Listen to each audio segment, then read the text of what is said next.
कृष्णाचं नाव विठ्ठल कसं पडलं आणि मग पंढरपूरला विठुरायाची आणि रुक्मिणीची मूर्ती एकत्र का नाही, ह्या मागचीच ही एक पौराणिक कथा. कृष्ण निजला निवांत, आठवली त्याला राधा, राधेला केले जादूने जिवंत, जणू काय झाली त्याला प्रेमबाधा.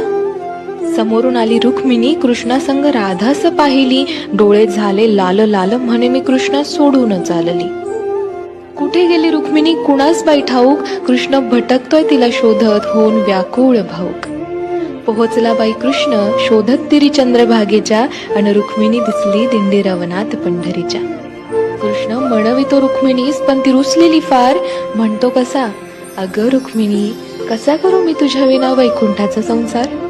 रुक्मिणी नाराज, त्यातच कृष्णास आठवे भक्त एक थोर, नाव त्याचे पुंडलिक, लय गुणाचं ते पोर. पुंडलिकाच्या घरी आली कृष्णाची गबाई स्वारी, पुंडलिक करीतो आई बापाची सेवा, ठेवून उभा विटेवर कृष्णाला धारी. वाट पाहता पाहता कृष्णाची मूर्ती राहिली, विटेमुळे विठ्ठल त्यासी प्रचती जाहली. 28 युगे झाली लांब उभी राहून, रुक्मिणी रुसवा तो धरी, अवघ्या भूमंडळाचा संसार बघत विठ्ठल उभा विटेवरी. भूमंडळी म्हणे विठ्ठलास बाप, अन रुक्मिणी साई, अन बोला जय जय विठो बालक माये.